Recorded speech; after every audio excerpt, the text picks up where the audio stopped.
Now that we've learned about action potentials and how they're generated, let's talk about the synapse and how neurons communicate with one another. The synapse is the connection between two neurons. The synapse can be electrical in the case of gap junctions. We learned a little bit about gap junctions in chapters 2 and 3. The synapse can also be chemical, so neurotransmitters. The presynaptic neuron is the neuron that is sending information. The postsynaptic neuron is the neuron that is receiving the information. Synapses then exist between the axon of the presynaptic neuron and some portion of the postsynaptic neuron. The axon can synapse on the cell body or soma, the dendrites, or the axon. And these are axosomatic, axodendritic, and axonal synapses. So here we see an axodendritic synapse, which is probably the most common. We see the axon from the presynaptic neuron coming in and synapsing or connecting with the dendrites of this postsynaptic neuron. Again, most synapses are chemical synapses, and the chemical is the neurotransmitter. So, as information is coming down the axon, it is coming down electrically. So, the action potential traveling down the axon, remember, is an electrical signal. As that electrical signal reaches the end of the presynaptic axon, it is converted into a chemical signal. Here is the axon terminal of the presynaptic neuron. In the axon terminal, there are these vesicles which contain neurotransmitter, here in green. This neurotransmitter will be released from the presynaptic cell when an action potential travels down the axon and reaches the axon terminal.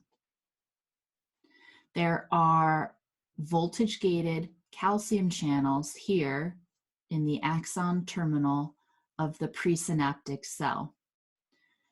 So when the action potential comes down the axon, that causes a change in membrane potential in this region of the axon, and that causes calcium channels to open, and calcium then enters this axon terminal. The influx of calcium triggers the release of neurotransmitter. Neurotransmitter is then released from the presynaptic cell and can diffuse across the synapse to reach the receptors on the postsynaptic cell. These receptors on the postsynaptic cell are often ligand-gated ion channels, which we talked about towards the beginning of this topic.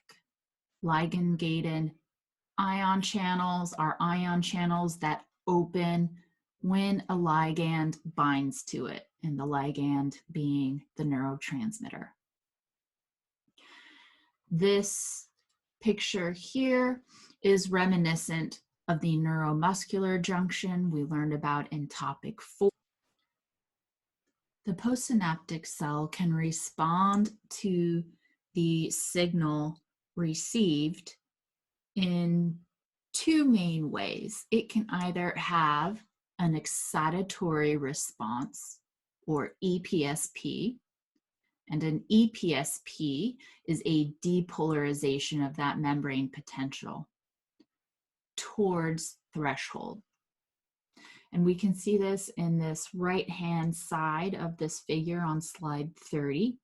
5 is representing the normal resting membrane potential. 6, 7, and 8 are demonstrating these depolarizations that happen in response to a stimulation. So all of these would be EPSPs, excitatory postsynaptic potentials. These are brief depolarizations in the cell membrane potential. But if that membrane potential is depolarized to the point of threshold, then that causes action potentials to be generated, which we see here in line 9. The postsynaptic cell could also respond with an inhibitory response, or IPSP. IPSPs, or inhibitory postsynaptic potentials, are hyperpolarizations. We see that demonstrated on this top portion of this figure on slide 30. So lines 1, 2, 3, and 4 are all demonstrating hyperpolarizations. So a more negative deflection in the membrane potential of that cell. Now, these postsynaptic potentials can summate or add together. So temporal summation says that when multiple postsynaptic potentials come in a relatively short amount of time, they can add together. Spatial summation is looking at the response of a postsynaptic neuron to many different synapses being activated at the same time. This is shown here in this figure, showing you in red that this cell is integrating all of the information it is receiving from all of these presynaptic neurons in blue. So all of these are presynaptic axon processes, synapsing, and all of these dendrites and cell body. So we are looking at axodendritic and axosomatic synapses. So a little bit more about neurotransmitters. Neurotransmitters are ligands that bind to receptors. Now, the shape of the binding site and the shape of the neurotransmitter are complementary. So you can think of it like a lock and a key. It has to be the right shape, or the neurotransmitter won't bind to the receptor and nothing will happen. Now, there are two kinds of receptors. There are ligand-gated ion channels, which we've talked about before, and that is shown here on slide 31.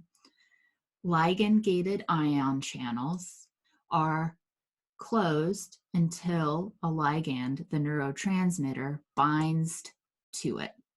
The neurotransmitter binding to that receptor causes the receptor to open, and then ions can flow through that ion channel. There are neurotransmitters who have more of an indirect action on the postsynaptic cell.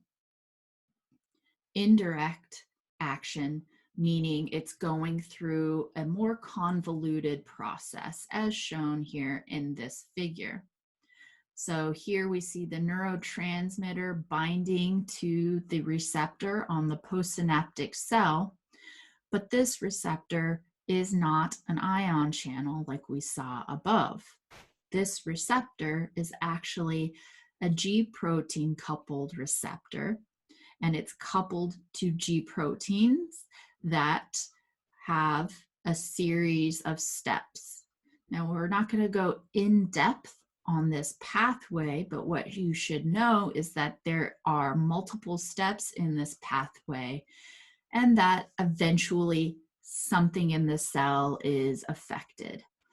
So all of these steps will lead to increase in cyclic AMP levels, and that cyclic AMP then can affect a number of things. For example, it can activate specific genes or activate specific enzymes. You can imagine that this indirect action is much slower of a response than this direct action of a neurotransmitter. So neurotransmitters can be direct and act through an ion channel, or indirect and act through, for example, those G protein coupled receptors. And either way, whether it's an ion channel or an indirect action, the neurotransmitter can have excitatory or inhibitory effects. So excitatory meaning the cell becomes more depolarized, more likely to fire an action potential. Inhibitory means it is hyperpolarizing and drives the membrane potential further away from that threshold. GABA and glycine tend to be inhibitory. Glutamate tends to be excitatory. And acetylcholine is the neurotransmitter we saw back in topic 4. So acetylcholine is the neurotransmitter that is excitatory at neuromuscular junctions in skeletal muscles. Interestingly enough, acetylcholine is actually inhibitory in cardiac muscles.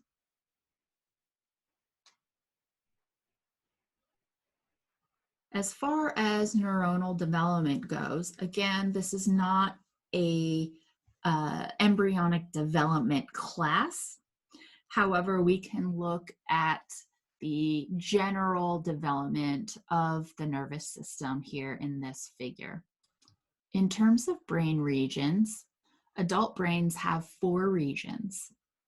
The cerebral hemispheres, which is this area here. The diencephalon, which is this purple region here.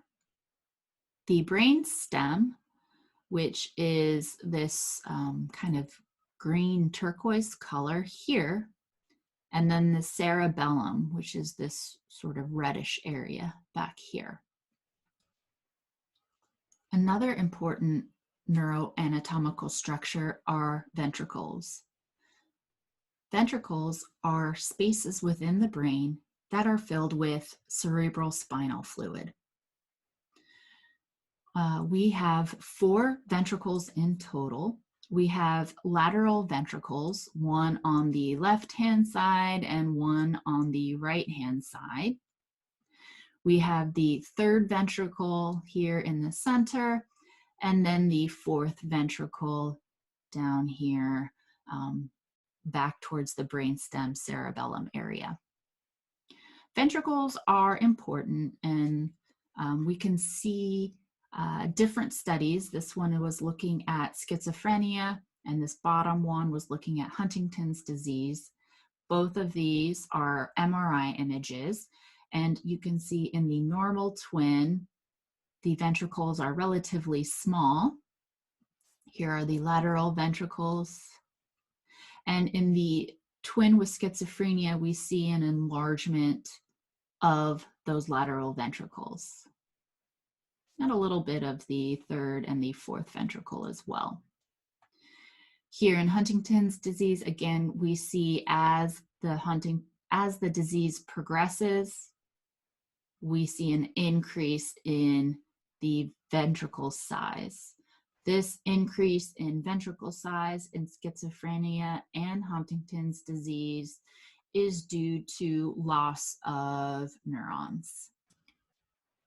There are a few glossary terms we need to learn to discuss the cerebral hemispheres. Gyri is the plural, gyrus is the singular. Gyri are ridges on the brain surface, so all of the bumps. Sulci is plural, sulcus is singular. Sulci are grooves on the surface of the brain, so indentations here, and we can see that more clearly in this cutaway view of the surface of the brain. So here we see a gyrus, a bump or a ridge, and then we see a sulcus or a groove. If that groove is especially deep, it is called a fissure. Each cerebral hemisphere is divided into 5 lobes: the frontal, parietal, temporal, occipital, and the insula. So if we look a little bit more closely at the cerebral cortex, and the cortex is the surface of the cerebrum, there are a few noteworthy areas that I want to highlight. The primary motor cortex is where our motor planning occurs. The primary somatosensory cortex receives sensory information from our skin and various proprioceptors. For both the motor cortex and the somatosensory cortex, we have a homunculus. A homunculus is a representation of the inputs, if we're talking about the somatosensory cortex, or outputs if we're talking about the motor cortex. And it is with respect to areas of the body. So here we are looking at a motor map within the primary motor cortex, and this is representing that this area of the primary motor cortex is dedicated to motor function of the face. Here we see for the hands and fingers, and right back here for the toes. A similar homunculus exists for the somatosensory cortex in terms of where the inputs are coming. In terms of white matter, and remember, white matter is referring to myelinated fibers. White matter, there are 3 important areas. The association fibers connect different parts of the same hemisphere. So association fibers are going to connect areas of the left hemisphere with other areas within the left hemisphere, or areas of the right hemisphere with other areas of the right hemisphere. Commissural fibers are fibers that are actually connecting the left and the right hemispheres together.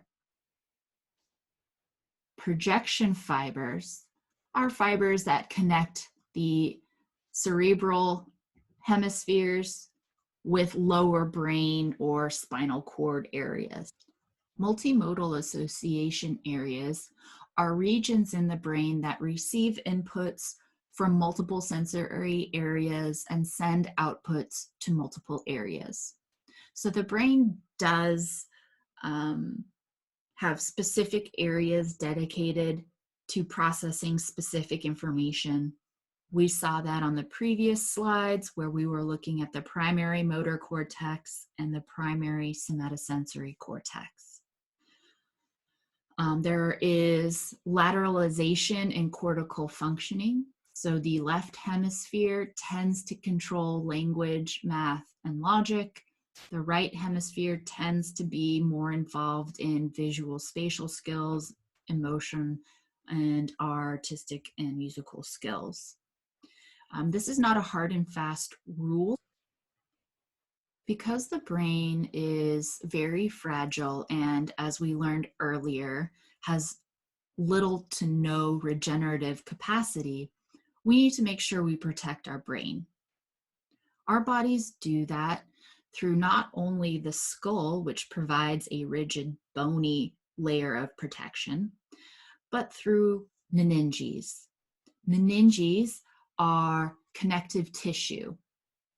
There are 3 layers to the meninges: the dura mater. The dura is the outermost layer, and it's very thick and very tough and does not stretch. It's very rigid. Underneath the dura is the arachnoid membrane, and this middle layer to the meninges is relatively soft and spongy. Below the arachnoid membrane is the pia mater, and the pia is closest to the brain. So it's very thin, very delicate, and lies directly on top of the brain's surface. We can see the arrangement of these 3 layers of the meninges here in this cross section on slide 40. Also contributing to protecting the brain is the blood-brain barrier. The blood-brain barrier helps maintain a stable environment for the brain, and it prevents some substances from entering the brain. So the blood, we know, carries nutrients and other things around the body. To enter the brain, substances must diffuse from the blood vessels out into the brain. But this is tightly regulated through glial cells called astrocytes. So here we see astrocytes surrounding the capillary, and these astrocytes then are regulating what can diffuse out of this capillary into the brain tissue. Brain injuries are very serious because of the little to no regenerative capacity of nervous tissue. Here are a list of some common brain injuries.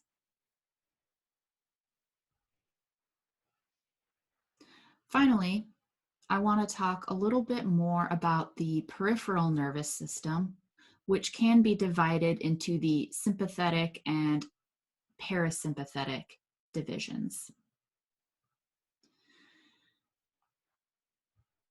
The autonomic nervous system, again, consists of the parasympathetic and sympathetic divisions. The parasympathetic division of the autonomic nervous system works to maintain function and conserve energy. It is often called the rest and digest system. The parasympathetic division is responsible for maintenance of homeostasis. The sympathetic division of the autonomic nervous system helps to mobilize the body during activity. It is often called the fight or flight. Now, there are many differences between the sympathetic and parasympathetic divisions, which are shown here on slide 45. But I'd like to skip to slide 46 to show you the similarities. The figures on slide 46 show you how the parasympathetic and sympathetic divisions of the autonomic nervous system compare. They affect the same organs, but in opposite ways, because again, the sympathetic nervous system is the fight or flight, and the parasympathetic division is the rest and digest. So for example, both the sympathetic and the parasympathetic systems can affect our eyes, but in the sympathetic or fight or flight system, this leads to dilation of our pupils. Activation of the parasympathetic nervous system will have the opposite effect. So the pupils constrict in response to activation of the parasympathetic systems. The last concept we are going to look at are reflexes. And reflexes are rapid, automatic responses. There is no conscious control of these responses. The classic example is the patellar reflex that your doctor may have given you during a routine physical, where they tap your knee, your kneecap, your patella, and that causes your lower leg to kind of kick up. This is an example of a reflex. And for a reflex, we have 5 different components. So there is some receptor that senses the stimulus. Then there is a sensory neuron that relays that sensory information to the central nervous system.